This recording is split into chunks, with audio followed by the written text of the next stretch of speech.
अच्छा सुनो, सब्सक्राइब करते वक्त ना घंटी बजा देना। हेलो स्टूडेंट्स, राज पीसी वर्ल्ड यूट्यूब चैनल पर आप सबका स्वागत करता हूं।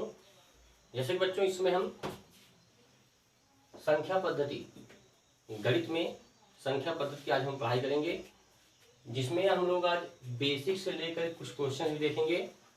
ठीक है, इसके पहले हमने एक वीडियो बनाया था मैथ का बेसिक के लिए, जिसमें आपने देखा था कि संख्याओं के प्रकार जो होते हैं और संख्याएं किसे कहते हैं, ठीक है ना, उनके विषय हमने अध्ययन किया था। तो आज फिर से देख लेते हैं एक बार, संख्या किसे कहते हैं। यानी अंकों के समूह को ही क्या कहते हैं बच्चों, संख्या कहा जाता है। अंकों के समूह को क्या कहते हैं, संख्या कहा जाता है। लेकिन संख्या पद्धति क्या होती है, तो संख्याओं के या संख्याओं को व्यवस्थित करने की प्रणाली को ही, संख्याओं को व्यवस्थित करके अध्ययन करने की प्रणाली को ही क्या कहा जाता है, संख्या पद्धति कहा जाता है। ठीक है ना। संख्या पद्धतियां दो प्रकार की होती हैं, इनकी प्रणाली पढ़ाई करने की दो हैं। एक तो होती है रोमन, एक होती है रोमन पद्धति, और दूसरी कौन सी होती है, एक होती है रोमन पद्धति बच्चों, और एक होती है हिंदी अरबी पद्धति। तो ये दो पद्धतियां प्रचलित हैं, या इसी को कहते हैं बेटा दार्शनिक पद्धति। क्या कहते हैं, दार्शनिक पद्धति। तो आपके यहाँ टोटल ये दो पद्धतियां हैं, दार्शनिक पद्धति, ठीक है ना। तो जिसमें ये ज्यादा प्रचलन में है, यही हम लोग पढ़ाई करते हैं इसकी, ठीक है ना। इसकी पढ़ाई करते हैं लेकिन नॉर्मल रखते हैं, मतलब ज्यादा ध्यान नहीं देते इस पर, क्योंकि ये पद्धति प्रचलित नहीं। क्यों, इसको हम समझते हैं पहले।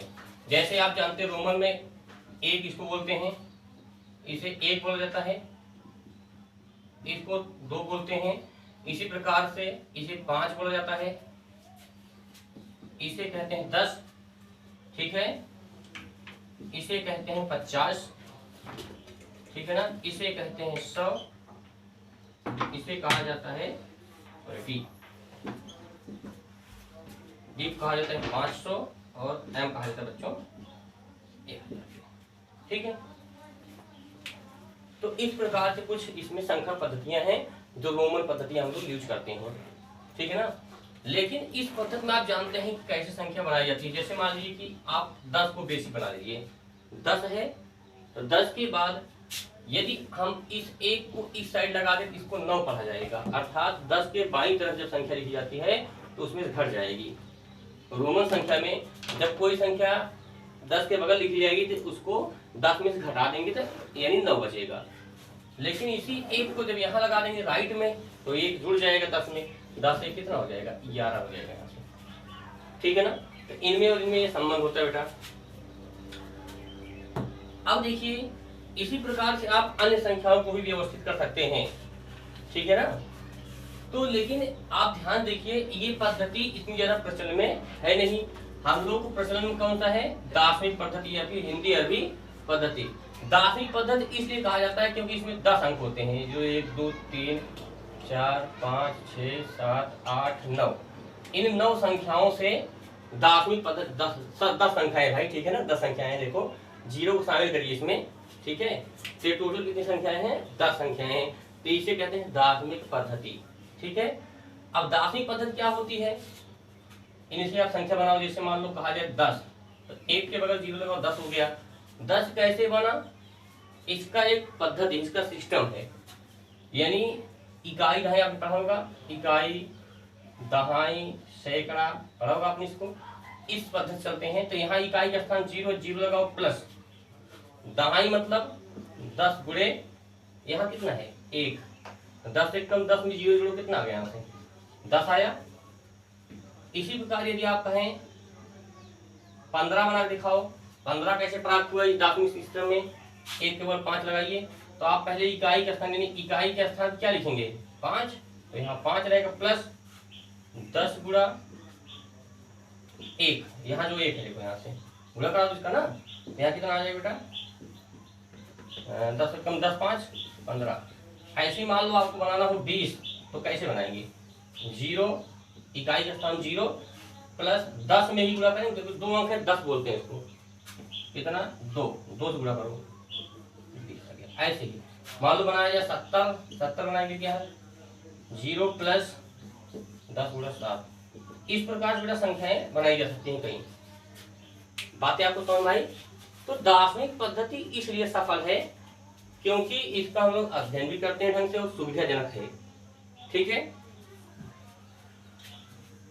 ठीक है। अब आगे आते हैं जो आपके पेपर में क्वेश्चन आते हैं। आप सोच रहे हैं कि बहुत बेसिक से पढ़ा रहे हैं, लेकिन ऐसा नहीं है। बेसिक से पढ़ाने का मेरा आशा ही है बेटा कोई चीज जो आप एकदम न्यू से पढ़ाई करेंगे जड़ से, तो आपको ज्यादा समझ में आएगी। जैसे अभी एक परीक्षा में आया था क्वेश्चन, प्रतियोगी परीक्षा में, कि 1000 को रोमन संख्या में किस प्रकार से लिखा जाता है। यूपी पे कोई पेपर था शायद पुलिस में, बिहार पुलिस कहीं का था, तो उसमें आया था कि 1000 को कौन से अक्षर से इंगित किया जाता है। तो काफी बच्चे इसमें ही फंस गए थे। तो इसको भी आप थोड़ा ध्यान दीजिए। ऐसे भी क्वेश्चन पूछ लेता है, बेसिक क्वेश्चन पूछता है, बच्चे बेसिक भी ध्यान कम देते हैं। ठीक, तो इसको आप लोग एम कह सकते हैं 1000 को। ठीक है ना, ये हम एल ये सब ध्यान रखिएगा थोड़ा सा आप लोग। अब देखते हैं हम लोग बेटा मेन टॉपिक पे आते हैं। ये तो रहा बेसिक टॉपिक। अब जैसे आप इस चीज को ध्यान देना दार्शनिक सिस्टम में, अगर मैं कहूं एक चीज ध्यान रखना है, 1 मिलियन कितने बराबर होता है। 1 मिलियन कितने कहते हैं, ध्यान देना आप लोग। 1 के बगल 6 जीरो आता है। कितना जीरो आता है बेटा यहाँ से 6 जीरो आता है। इसको आप लोग 10 की घात 6 भी बोल सकते हैं, या इसी को आप 10 लाख कहते हैं। क्या कहते हैं, तो 10 लाख को ही क्या कहा जाता है बेटा 1 मिलियन कहा जाता है। मिलियन को एम लिखते हैं। ठीक है ना, क्या लिखते हैं एम। ठीक है, अब इसमें एक अब इतना आसान है, लेकिन आपसे एक क्वेश्चन पेपर में आया था, मैंने देखा कि 50 मिलियन में कितने जीरो होते हैं। 50 मिलियन में कितने जीरो होते हैं। जैसे सब बच्चों ने क्या सोचा होगा कि 1 मिलियन में कितने होते हैं 6 जीरो होते हैं, तो 50 मिलियन में भी 6 जीरो होंगे। लेकिन ध्यान नहीं दिया बच्चों ने, 50 मिलियन कहा था उसने। 50 मिलियन मतलब क्या होता है कि 50 गुणे, यहाँ गुणे माना जाता है ना, यहाँ पे 1 मान लो तो 1 मिलियन। अब आप देखो 50 में क्या करेंगे बेटा 1 मिलियन मतलब गुणा कर दो इससे। अब देखो कितना आएगा 50 से 50, 1 जीरो बढ़ गया। देखो यार इसका वाला जीरो, तो 7 जीरो हो गया यहाँ से। तो इसका मतलब क्या हुआ कि 50 मिलियन में 7 जीरो होते हैं। तो ऐसे ऐसे क्वेश्चन पूछ लेता है पेपर में, तो इनके लिए आप लोग तैयार रहिएगा यदि ऐसे क्वेश्चन आते हैं। तो आप इसको ध्यान रखना, 1 मिलियन में कितने जीरो होते हैं, यानी 10 लाख कह सकते हैं आप उसको। इसी प्रकार 1 बिलियन जान लीजिए क्या होता है। 1 बिलियन क्या होता है, इसमें 6 जीरो होते हैं, लेकिन बिलियन बोले तो उसमें 3 जीरो और बढ़ा दीजिए, बस आसान तरीका है। तो यहाँ से क्या हो जाएगा 3 4 5 6 7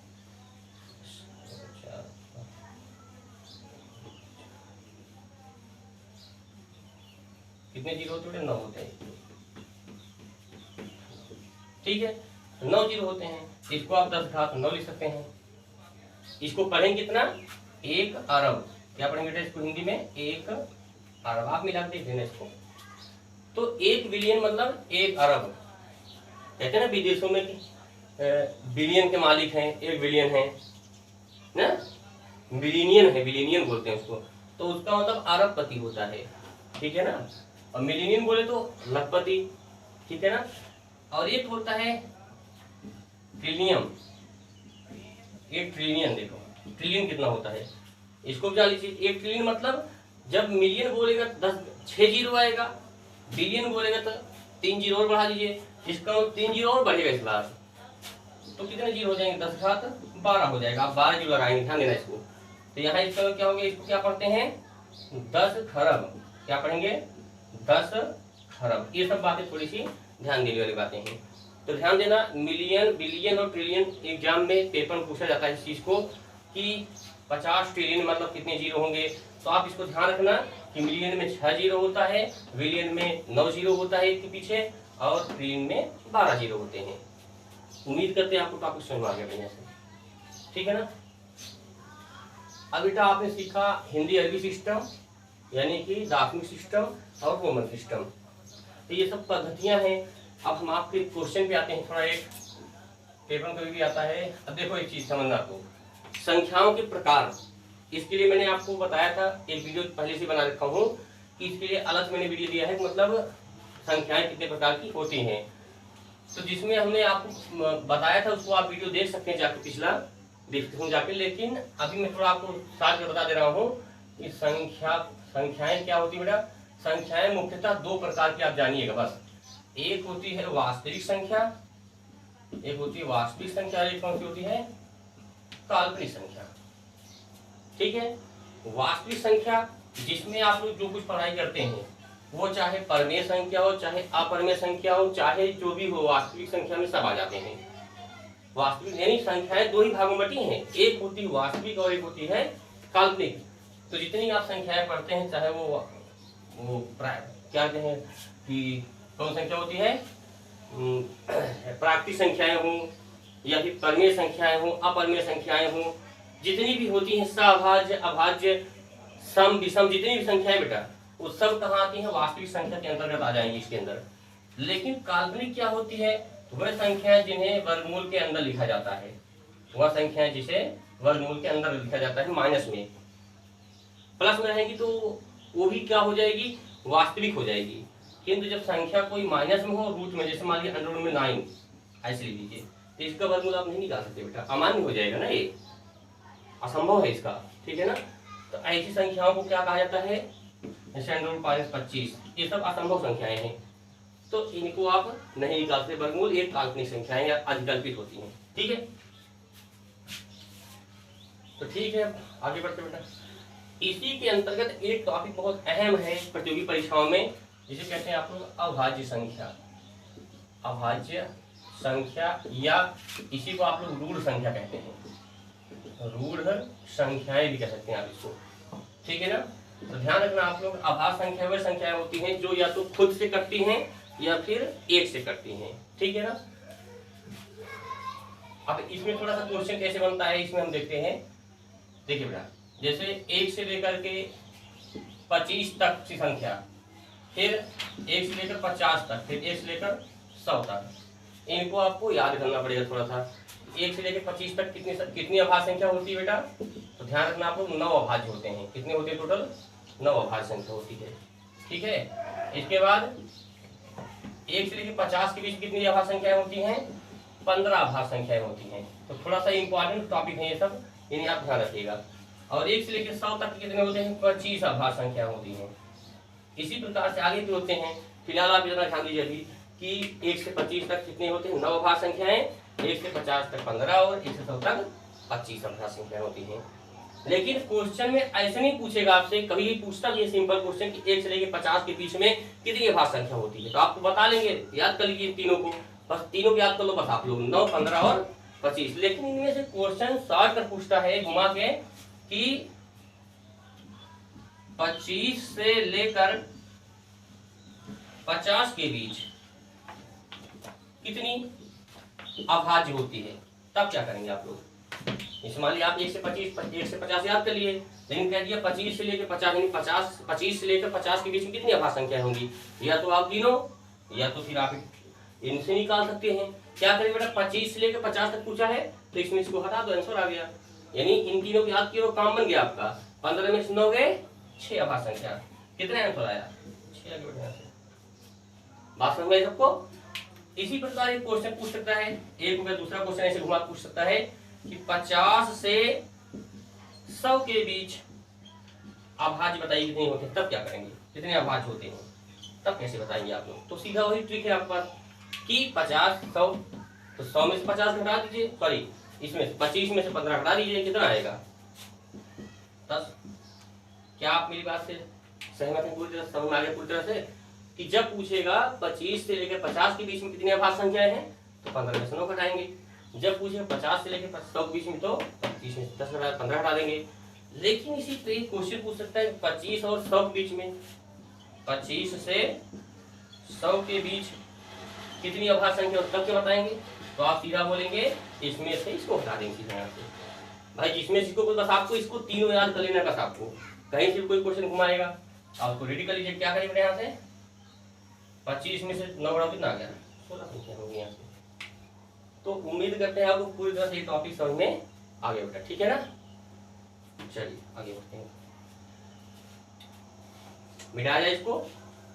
ठीक है, इसको आप स्क्रीनशॉट ले लीजिएगा। ये बहुत ही अहम क्वेश्चन है, यहाँ से आ जाता है। अब कभी भी ऐसे पूछता है कि इतने के बीच में इतनी संख्याओं का योगफल ज्ञात कीजिए, तो इसका हम अलग से वीडियो बनाएंगे, आप उसके लिए तैयार हैं, ठीक है ना। अच्छा, एक लास्ट टाइप क्वेश्चन देखिए बेटा हम लोग, अभाज्य संख्याएं पता करना। जैसे कि पता करना है आपको, अभाज्य है कि भाज्य है, पता करना है पेपर में, तो कैसे बताएं। जैसे मान लीजिए कह दिया जाए कि भैया 127, बताइए भाज्य है या अभाज्य, ऐसे क्वेश्चन पूछता है आपसे। तो इस टाइप पेपर में आता है क्वेश्चन कि बताइए 127 भाज्य है या अभाज्य है। तो कैसे पता करेंगे आप। सबसे पहला नंबर आप देखेंगे 127 का नजदीकी संख्या कौन सा है। 127 के नजदीक ऐसी कौन सी संख्या है जो पूर्ण वर्ग हो, यानी 127 के नजदीकी ऐसी कौन सी संख्या है जो पूर्ण वर्ग, पूर्ण समझते हैं ना, जिसका वर्गमूल निकाला जा सके। तो देखिए इसके नजदीकी कौन संख्या बेटा, यहां से 11। क्यों, जैसे देखिए 121, ध्यान देना, 122 या पीछे देखो चाहे आगे देखो, मतलब इसके नजदीक ऐसी कौन सी संख्या है जो पूर्ण वर्ग होती है। तो पूर्ण वर्ग संख्या 121 होगी, क्योंकि 11 होता है इसका वर्गमूल ना।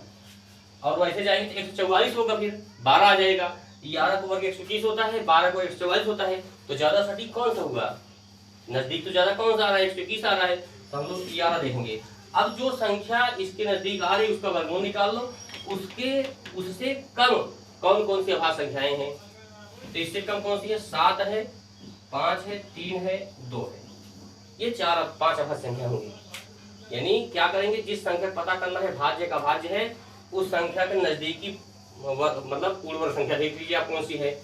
उसके बाद जो उसका वर्गमूल होगा, उस संख्या का वर्गमूल जो होगा उससे कम जितनी अभाज्य संख्या है सबसे भाग कर देख लीजिए। ये भाग चला जा रहा है तो बोलिए भाज्य, नहीं अभाज्य है। जैसे 2 से नहीं जा रहा है, इसमें 3 से नहीं जा रहा है, 5 से नहीं जा रहा है, 7 से करेंगे, 7 एकम 7, 5 बचा 57 हुए, नहीं जा रहा है, 11 से नहीं जा रहा है। तो इसका मतलब क्या हो गई, ये अभाज्य संख्या है। कैसी है, अभाज्य संख्या। नहीं समझे बात को, एक और एग्जांपल दे देता हूँ फिर। चलिए मान लीजिए आपसे किसी ने कह दिया भैया कि 127 बताइए, 137 क्या है, भाज्य है कि अभाज्य, इसको चेक करना है आपको। तो क्या करेंगे, 137 के नजदीक 144 आएगा, क्योंकि 144 का वर्गमूल 12 होता है ना, होता ही नहीं, बताइए। तो जिस संख्या पता करना उसके नजदीकी कौन सी पूर्ण वर्ग संख्या है, तो 144 है या तो 121 होगा। 121 बहुत पीछे पड़ जाएगा इससे, 144 के नजदीक पहुंचेगा। तो 144 देख लीजिए आप लोग, इसका वर्गमूल कितना होता है, 12 होता है। तो 12 से कम अभाज्य संख्याएं कौन कौन होंगी, 11 होगी, 7 होगी, ठीक है ना, 5, 3, 2। इन संख्याओं से इसमें भाग कर देख लीजिए, अगर किसी से कट जाए ये संख्या तो आप बोलेंगे भाज्य है, अदरवाइज अभाज्य संख्या होगी। उम्मीद करता हूँ आपको पूरी तरह समझ आ गया टॉपिक, ठीक है ना। तो नेक्स्ट वीडियो बच्चों, इसके आगे हम लोग कुछ क्वेश्चन देखेंगे, ठीक है ना। तो आज हमारा टॉपिक था बेसिक प्लस कुछ क्वेश्चन बताया आपको हमने, जो एग्जाम के अकॉर्डिंग बहुत इंपॉर्टेंट होते हैं। तो आज से हमने स्टार्ट कर दिया बच्चों आपका संख्या पद्धति, ठीक है ना। इस प्रकार हम लोग आगे बढ़ते जाएंगे। अगर आपको कोई चीज़ समझ में आई तो आप कमेंट करिएगा, ठीक है ना। और अगर हमारे चैनल पर नए हैं तो आप इसको सब्सक्राइब करिएगा आप, ठीक है ना। यदि आपको वीडियो समझ में आए तो लाइक और अपने दोस्तों में शेयर कीजिए। तो थैंक यू।